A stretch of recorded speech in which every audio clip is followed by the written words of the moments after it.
Parce que là, il y a les images. Dans la surface de réparation ou en dehors de la surface de réparation? Voilà. Alors après, il y a un match, effectivement. On a perdu, mais bon, nous, on ne fait pas de cadeaux comme ça. 4 matchs sur 7 où il y a un pénalty qui est litigieux contre nous. Celui-ci, c'est pas litigieux, c'est scandaleux, c'est honteux, c'est erreur. Bon alors, je vais quand même être clément avec les arbitres parce qu'ils ont eu quand même ils ont eu pour une fois la décence de reconnaître à la fin du match qu'ils se sont trompés.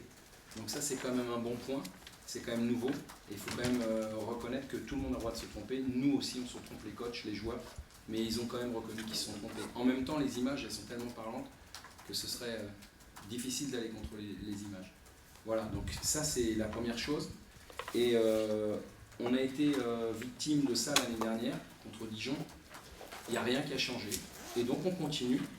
En Ligue 1, les arbitres ont le droit de se tromper parce qu'ils sont aidés. Parce qu'il n'y a aucune volonté. Hein. Même si l'arbitre du centre ne lui avait jamais dit pénalty, l'arbitre de touche. Et en Ligue 2, ils n'ont pas le droit de se tromper. Enfin si, ils ont le droit de se tromper, mais on reste avec les erreurs. Donc on n'avance pas. Donc ça fait des matchs erronés, parce que ce soir c'est un résultat erroné. Voilà, je suis désolé de le dire, mais c'est comme ça, et ça n'enlève absolument rien au Havrais, qu'on soit bien clair. Mais ce soir on s'est fait... Je suis désolé, peut-être je vais être suspendu, alors je vais faire attention au mot que j'utilise, parce que c'est aussi comme ça en France. Même quand on sait que l'arbitre s'est trompé, il ne faut pas le dire, il ne faut rien dire. Il s'est trompé, et que derrière il y a un résultat qui nous est défavorable. Voilà, après le pénalty non sifflé contre Pau de la main, après le pénalty non sifflé à Paris sur une faute incroyable de Ali Abdi, après un pénalty très très très litigieux à Dijon, ça fait beaucoup pour nous. Ça fait beaucoup. Maintenant on peut parler de match. Ça change tout. Voilà, ça change tout. C'est pour ça que ça a une incidence déterminante sur la suite du match et sur le résultat. Maintenant, si on parle exclusivement de football, on n'a pas fait un grand match ce soir, on est tombé face à une bonne équipe qui a dominé la première mi-temps sans se créer d'occasion, en réussissant à marquer un but quand même, nous pas plus d'ailleurs. C'était un match extrêmement fermé, équilibré. Et puis on a fait une deuxième mi-temps de meilleur tonneau, avec beaucoup plus de possession, beaucoup plus de mouvement, mais qui n'a pas atteint non plus des sommets. Voilà, j'ai apprécié que l'équipe ne lâche pas, qu'elle se batte jusqu'au bout, qu'elle même puisse mettre le doute dans l'esprit des Havrais. Mais là encore, on a décidé qu'il y avait 3 minutes de temps additionnel, alors qu'il y a eu des blessés, des arrêts de jeu, 3 minutes, alors qu'il y a eu tous les changements d'effectués. Bon, c'est comme ça, il faut l'accepter, on s'est réveillé un peu tard, en tout cas on a marqué un peu tard. Quant au deuxième but qu'on concède, c'est un but de gag. Donc quand il arrive ces deux faits de jeu, on ne peut pas espérer autre chose qu'une défaite numérique qu'on n'a pas vue, parce qu'on ne s'est pas très bien déplacé. Voilà, je savais que c'est leurs 3 attaquants venaient faire jouer nos 3 défenseurs centraux. Donc l'idée c'était de trouver des portes de sortie, ou sur le côté ou à l'intérieur du jeu, ce qu'on n'a pas réussi à faire à mon avis suffisamment, parce que les déplacements n'ont pas été comme je l'aurais souhaité, et on a eu aussi beaucoup trop de déchets techniques, encore une fois, dans la préparation. Ce qui nous a empêché d'aller plus haut sur le terrain et de se créer des occasions. C'est le 3e match, j'ai quand même tiré beaucoup sur les mêmes. J'ai quand même des garçons qui sont fatigués. Je connaissais aussi la maîtrise technique des Havrais dans le milieu de terrain, donc je voulais qu'on ait un petit peu plus de présence, voilà, à la récupération du ballon, et puis être capable, quand on l'avait récupéré, de le tenir un peu plus et un peu mieux. Malheureusement, on n'a pas su faire ça. Mais il n'y avait pas d'anticipation. Après, on était sur ce match-là, on n'était pas dans ce qui va arriver. Moi, je le dis parce que je le pense, mais et j'ai tiré beaucoup sur les mêmes joueurs. Voilà, aujourd'hui, on l'a vu déjà à Paris la dernière demi-heure, on l'a vu contre Pau, on a manqué de fraîcheur pour faire la différence, et on l'a vu ce soir parce que voilà, on a proposé ce qu'on pouvait proposer avec les forces qu'on avait.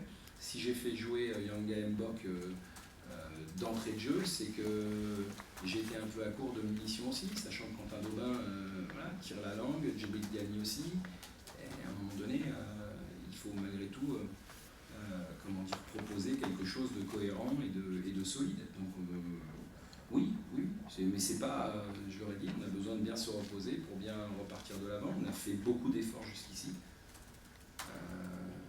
Voilà, c'est aussi pour ça qu'on a aussi joueurs supplémentaires.